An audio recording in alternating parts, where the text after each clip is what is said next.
Hey folks, I'm Mike. Do you hate ads? I hate ads. You know what I like? Patreon.com/Inkdependence. It keeps this blog ad-free. Hello folks, and welcome to Inkdependence.com, brief video review and water drop test. Today we've got this cool ink from Platinum. This is the Platinum Classic Khaki Black. I have this from Anderson Pens. Thanks very much to Anderson Pens for sending this out. This was a 3ml sample. As you can see, I've got a dribble left. Not a whole heck of a lot left over in this little bottle. So I have been using this quite a bit. I've used it in a couple of different pens. I'm actually pretty happy with it in this pen. This is a Sailor Progear, regular old Progear, not the slim or anything, no king of pen here. But it does have a nice 21 karat nib. This is a hard medium, so all the text you're going to see here and that you'll see online are done with this hard medium nib. I also had it in a Wall Eversharp at one point, but I wasn't really very happy with the way it worked in that pen. I don't really love that nib, and so I was like, nah, I'm not giving it a fair shake. So I decided to put it in the Sailor, which I love. Sailor makes great nibs. So this ink is one of the classic series, and all of these have black in their name, khaki black. These are, of course, all iron gall style inks. They are, I've heard rumors that they are a little bit more corrosive than the inks by R&K or some of the KWZs and that sort of thing. I haven't experienced any problems, and actually it's been in this pen for quite a while. Let's see when I inked this one up. Let me look at my currently inked book here. Inked this one up June. So I've had this in here actually for quite a while, and I've burned through this ink. Even at the hard medium, you do burn through them quite a bit, and this medium is pretty small. But I've had it in there since like June, and I haven't had any problems. So a lot of people say you have to change your inks out every month or something. I am not on that boat. It's been like 3 months-ish, 4 almost.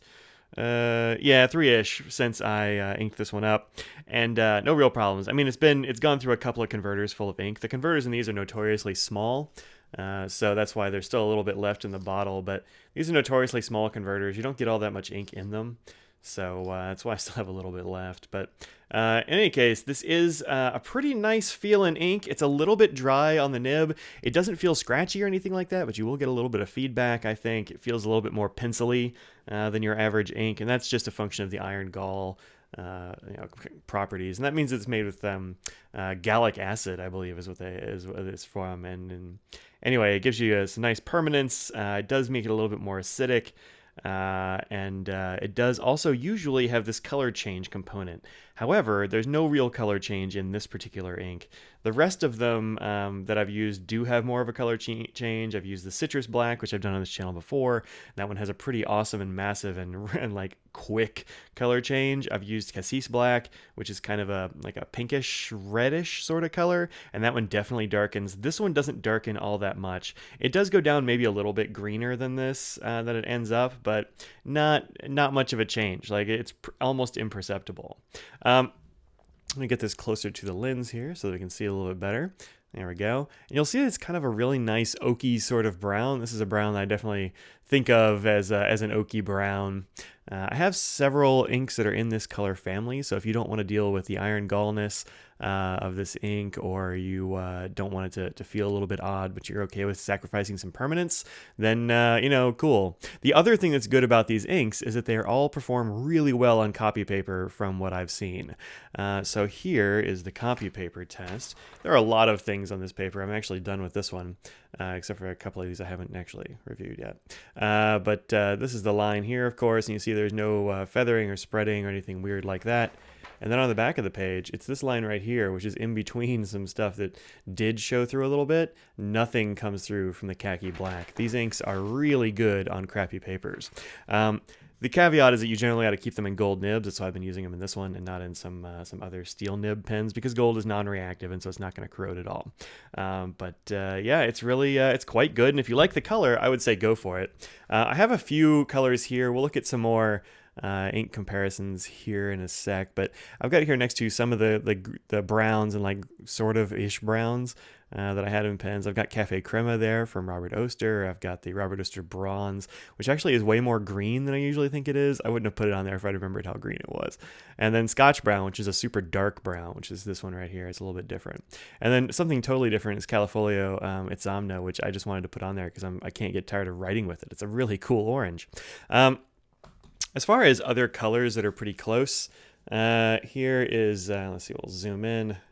So this is khaki black. And then on one side here, we'll do Franklin Christoph's Brown 732. As I was flipping through my color rings, I noticed that I had a few of this kind of color, so I'm just going to show several of them here. This one's Pelikan's Edelstein Smoky Quartz. This is the current color of the year for Pelikan, so check that one out. It's available for a limited time. And they're both pretty close to khaki brown. I've got this Noodlers Chisholm Trail. This is an exclusive to Drum Ghouls in Houston, Texas. It was the ink that was given out at the Dallas Pen Show. So if you haven't tried that, definitely check it out. You'll have to go straight to Drum Ghouls, though, at this point for it. I'm going to get Reinhardt out of the way here. He's casting a shadow.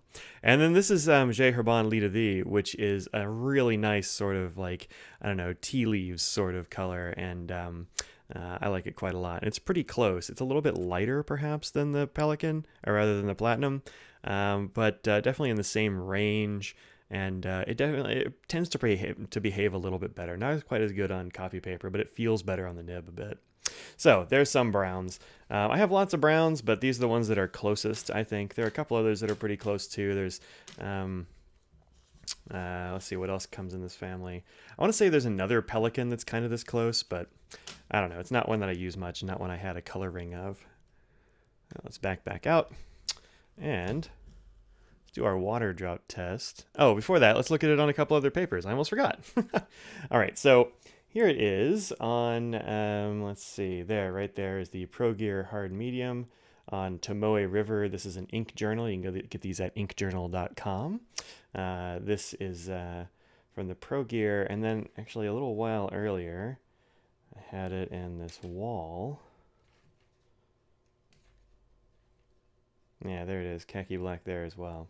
Oh, I actually had it in another one too. I had it in this 1911 demo, and I didn't love it there either. So this is an ink you're going to want to try out in a few different pens, or maybe I used it up and just didn't refill it. I actually forget the story with this one now that I think of it, but I definitely had it in two demos.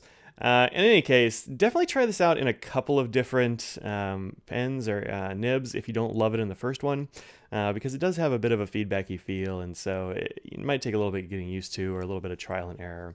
But it does come out looking pretty nice, and oh, here it is. It's actually really close on this paper to this Papier Plume Pecan. Yeah, interesting. I don't know why I didn't see pecan in the coloring, or maybe it just looked a lot different. But yeah, that's pretty cool. So pecan, also a solid choice from Papier Plume. And then here on the, this is a currently inked book. This is the previous version of the Inky Fingers line from Pen Habit. You'll see I have it in two places here as well, and they look very, very different. And I don't know exactly what accounts for that. It may just be that this Wall Eversharp nib was much wetter at the time. It tends to dry out. That's the problem with that nib. It runs a little dry for me. So it looks very different in each of these. So maybe this was a little bit ink starved, this was a little bit ink new, or rather ink flooded. I can't really explain the difference, but man, big difference, right? I'm sure that I wrote them down right, but you know, what are you gonna do? All right. Yeah, let me put those away. Okay, so now it's time for the water drop test. Okay, so here comes a bit of water. As I said, these iron gall inks are actually very water resistant. They have no problem with water. And oh shoot, got that all the way over on the Cafe Crema. Well, I like this syringe. It may not be the best one to use for this. Anyway, we can see how Cafe Crema does too, because hey, why not? All right, so as you can see, there's a little bit swirling here, but not very much in the actual in the water drops. Let's go ahead and mop these up just a little bit.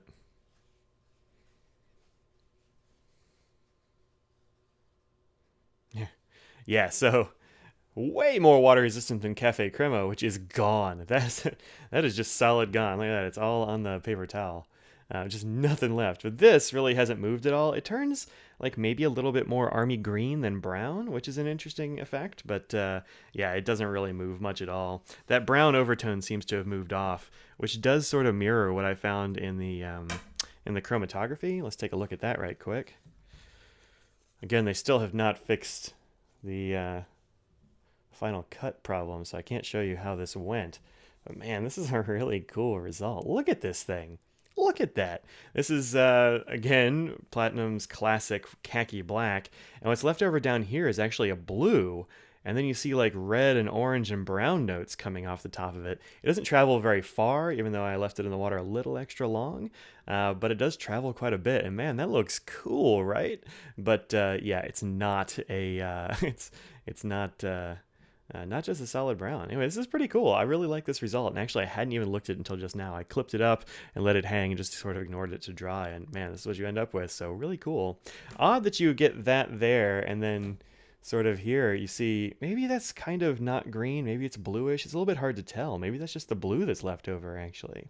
Anyway, brown is a really interesting color to make, I bet. I've never made an ink, so I don't know how it goes, but that looks pretty cool. All right, so this has been Platinum Classic Khaki Black.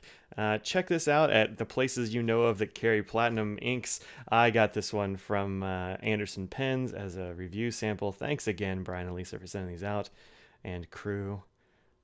Sit there. There we go. So go ahead and check these out. I think these are about, well, I wrote it down here. It's 25 bucks for a 60 ml bottle. That's 2 ounces, which is pretty expensive. At least it's on the upper end, but it's not out of the range of possibility for a lot of these. It's on par with some of the more expensive inks. And these are iron galls, and they're a little bit special. So check them out. This is a cool color, although it lacks the color change. That's really the only problem, and it feels a little bit dry.